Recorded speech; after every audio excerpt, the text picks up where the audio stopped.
इस वीडियो में हम कक्षा 7 गणित की 5वीं वर्कशीट को हल करेंगे। वर्कशीट में जो पहला प्रश्न हमें हल करना है वह है 3/7 और 5/7 में कौन सी भिन्न बड़ी है। तो प्रश्न को करने से पहले हम एक गतिविधि कर लेते हैं। देखिए यहाँ पर जो आपको सर्किल दिख रहे हैं, इस वृत्त के 7 भाग किए गए हैं। यह प्रत्येक भाग 1/7 को प्रदर्शित करेगा। तो हमने बताना है 3/7 और 5/7 में कौन सी भिन्न बड़ी होगी। पहले हम इसमें 3/7 को प्रदर्शित करते हैं। यह 1/7 को प्रदर्शित कर रहा है। 1/7 और इसमें जुड़ गया, 2/7 बनेगा। 1/7 और जोड़ने पर यह 3/7 को प्रदर्शित करेगा। अब हम 5/7 को प्रदर्शित करेंगे। तो 5/7 के लिए हमें 1/7 के 5 भाग रखने होंगे। 2, 3/7, 4/7 और 5/7। चलिए यहीं पर हम 3/7 को भी देख लेते हैं। तो देखिए यह 3/7 है और यह 5/7 है। तो स्पष्ट दिख रहा है कि 5/7 बड़ा है और 3/7 छोटा है। तो इस प्रकार यदि भिन्नों के हर बराबर होते हैं, जिस भिन्न का अंश बड़ा होता है वह भिन्न बड़ी होती है। 3/7 और 5/7 में 5/7 का अंश 5 3/7 के अंश 3 से बड़ा है, इसलिए 5/7 बड़ी भिन्न है। इसी प्रकार 5/9 और 7/9 दोनों के हर समान है। अंश 7/9 का बड़ा है, अतः 7/9 बड़ी भिन्न है। उसके बाद वर्कशीट में आपको कुछ मूल्यांकन प्रश्न दिए गए हैं। पहला प्रश्न है, निम्नलिखित भिन्नों में सम, विषम और मिश्रित भिन्न को अलग अलग कीजिए।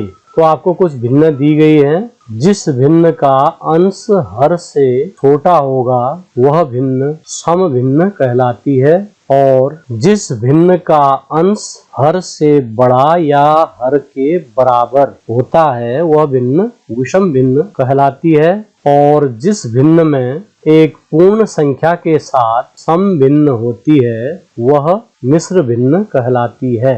इन भिन्नों में से सबसे पहले हमें सम भिन्न छांटना है। तो आप देखेंगे अंश छोटा और हर बड़ा किन किन भिन्नों में है। 1/5 में अंश छोटा है और हर बड़ा है, तो 1/5 सम भिन्न होगी। इसी प्रकार 4/5 भी सम भिन्न होगी। अब हमें विषम भिन्न छांटनी है। विषम भिन्नों में आप देखेंगे कि अंश हर से बड़ा होगा या हर के बराबर होगा। 5/2 विषम भिन्न है, 4/3 भी विषम भिन्न है, और 5/5 जिसमें अंश और हर दोनों बराबर हैं यह भी एक विषम भिन्न है। और यहाँ पर 2 भिन्न आपकी मिश्र भिन्न हैं। एक सही 7/9 और 7 सही 1/3। प्रश्न 2 है, निम्न भिन्नों में छोटी बड़ी भिन्न लिखिए। 5/9 और 7/9। 7/9 का अंश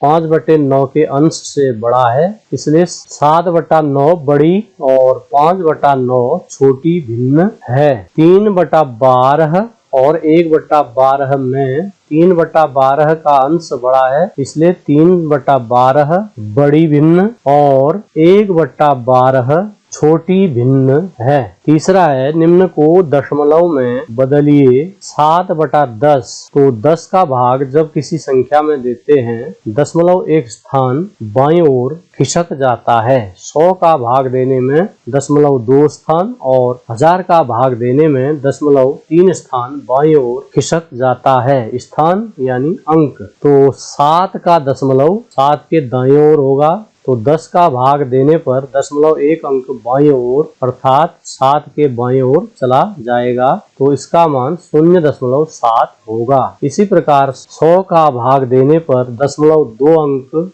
बाईं ओर जाता है, तो यह बन जाएगा 0.11। 5.2 में 10 का भाग देने पर यह 5.2 प्राप्त होगा। और 63 में 100 का भाग देने पर यह 0.63 प्राप्त होगा। चौथा प्रश्न है दशमलव में बदलिए। तो 5% का मतलब हुआ 5/100। 100 का भाग देने पर दशमलव 2 स्थान बाईं ओर जाता है। अब हमारे पास केवल एक ही अंक है।